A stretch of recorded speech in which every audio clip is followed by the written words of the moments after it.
One series that always gets me excited when Sunday rolls around is Kagurabachi.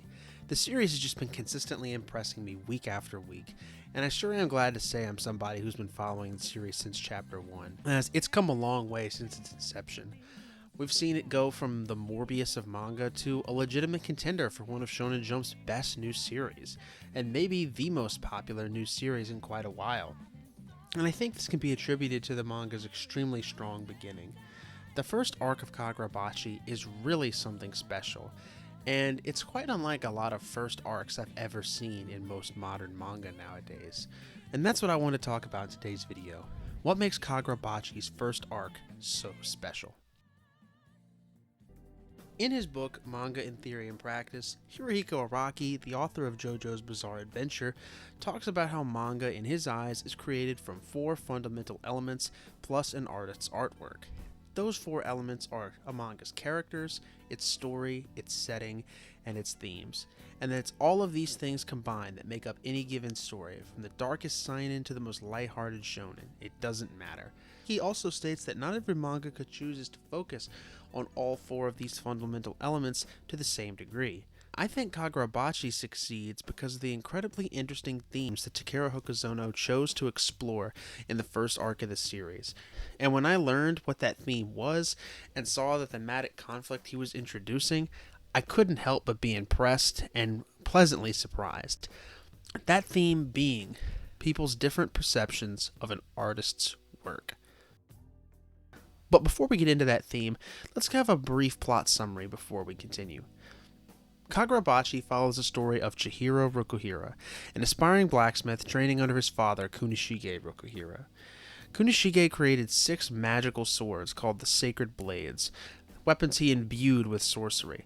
They were swords of such great power that they were able to stop a war that had ravaged Japan for almost 20 years, and became known as a hero in the eyes of the general public. But one day, as he and Chihiro are training, they're both attacked by an evil group of sorcerers known as the Hishaku. Kunishige is tragically killed, leaving Chihiro an orphan, and his 6 sacred blades are stolen and scattered to the winds.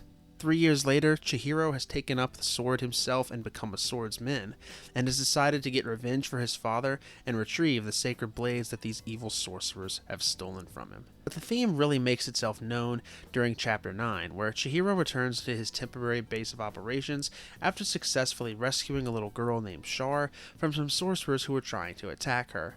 In addition to completing this mission, Chihiro has learned that one of his father's sacred blades, the Kuregumo, or the Cloud Gorger, has been sighted somewhere in Tokyo, and he's going to regroup and try to reclaim it.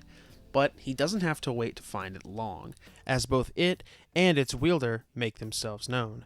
That wielder being the first major antagonist of the series, Genichi Sojo, a ruthless arms dealer who controls most of Japan's underworld and black market. He heard the rumors that a 7th sacred blade, the one that Chihiro wields, existed, and after learning its location, he decides to test out how powerful both it and its user are for himself, and him and Chihiro engage in battle.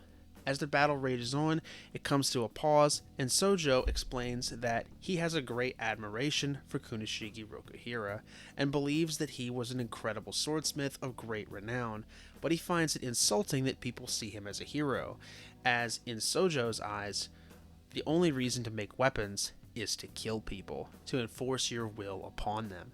Chihiro, of course, believes quite the opposite to Sojo. Chihiro believes that the swords his father made are tools of justice, meant to destroy evil and protect the weak, the exact same beliefs his father had, and the ones he instilled him with when he was a young child. And here we see Chihiro and Sojo both in stark opposition on what the true purpose of the sacred blades are, and it's through this conflict we get to see the theme that made Kagurabachi's first arc so special. What is the true meaning of an author's work? Or the death of the author. And it's an incredibly interesting theme that I have never seen explored in a Shonen Jump manga. And when I learned that this is what the theme of the story was, I was immediately intrigued. I remember sitting there reading Chapter 9, thinking about how excited I was and how much this conflict just felt awesome. And little did I know, this was only the beginning. And it's really quite fitting that this theme is being explored through 2 swordsmen, because in Japan, katana are works of art in and of themselves. They're not just simple implements of war. So it's quite appropriate that the theme of an author's work is being explored through a work of art just as much as any other. And what Kagurabachi is trying to tell us about the death of the author and about what is the right way to view an artist's work is that there isn't always just one right way. While I don't personally believe that an author's work has an infinite number of meanings and it's completely up to the reader, it doesn't mean that an author's interpretation and their own intention with the work makes others' interpretations less true. Multiple things about a work of art can be true at one time.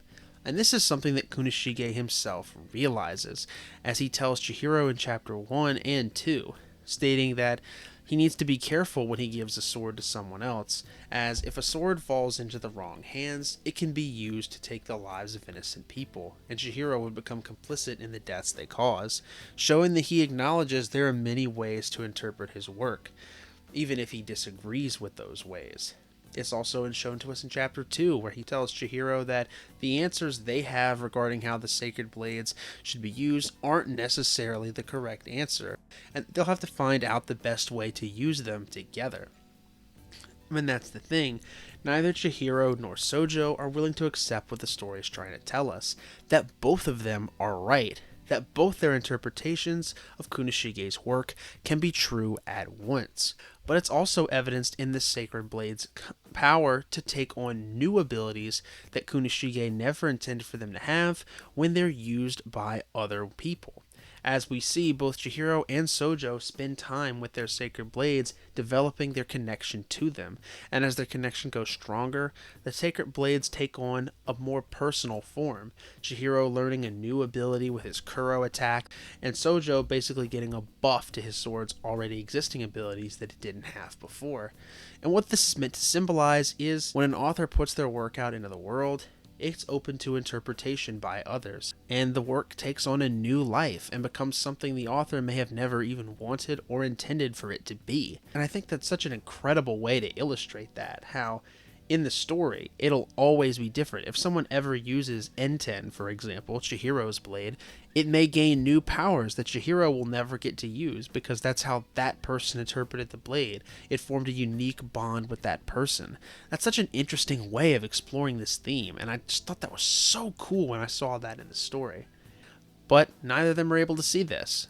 That's why their clash ends in a draw in chapters 9 and 10. It's only in their second confrontation that a winner can finally be decided, and we see their realization of the truth through this really awesome dinner scene. The scene begins with Chihiro and Sojo both sitting down at the table over a plate of dongos, and the scene is meant to symbolize Sojo and Chihiro both coming to the knowledge of the truth. And it's actually Sojo who learns this truth first, evidenced by him taking the first bite and telling him that he's finally accepted Chihiro's nauseating belief, but that he will continue to use the sword with his own beliefs. Chihiro, however, continues to reject the truth. He doubles down on what he already believes, that he was there with his father every single day and saw what he believed about the swords, and that only he knows the truth. Sojo at first is curious, but eventually rejects hearing it, which will become important as we see in a minute. But after he does, he tells Chihiro that he can believe whatever he wants. The truth still stands. The sword still responded to his desire to kill people, and it strengthened itself in response to that desire. And with that knowledge, Chihiro is finally left unable to put up any more excuses. He remembers back to what his father told him, and he finally accepts the truth, evidenced by him eating the whole dongo. He tells Sojo that he accepts that both of them speak for his father, and tells him that the only thing he'll do is cut him down with an even thicker bloodlust. And so, he does, and a winner is finally decided. But what makes this scene really interesting, and in the theme of the video and the interpretation of art, I think that this is why Chihiro actually ends up winning the fight, as though Sojo accepts the truth first, he only takes a small bite of the dongo, while when Chihiro accepts the truth, he consumes all of it in one go. I believe this is meant to symbolize that Sojo was a bit of a false convert, that he didn't fully accept the truth. He only accepted it so far as it allowed him to justify his own beliefs, but he still didn't truly accept Chihiro's, evidenced by calling them nauseating. and rejecting to hear what Kunishige really wanted with the swords. He didn't actually want the truth. However, Chihiro does fully accept that Sojo is right, but he will continue to pursue his own ideals and his own beliefs of right and wrong regarding the sacred blades. It's a beautiful scene that I'm still unsure if it's mental imagery or if they actually had this flashback at some point before they fought. I don't know. Either way, it's an absolutely amazing scene that caps off Kagurabachi's first story arc absolutely fantastically. The manga has been an absolute joy to read ever since as well, with the current Rakaza Ichi arc has been really heating up as of late, and it's continued to meet the high bar of quality that was set here in this first arc. And honestly, I'm really excited to see where the series goes, as I think it has all the potential in the world to be one of the biggest stories in Jump in the next few years. And I'm glad to say that I was there at the beginning. But that's just my perception of Kagurabachi. Tell me what you think about the series. Do you like it? Do you hate it? Tell me what you think in the comments below. I'd love to see. See you guys next time.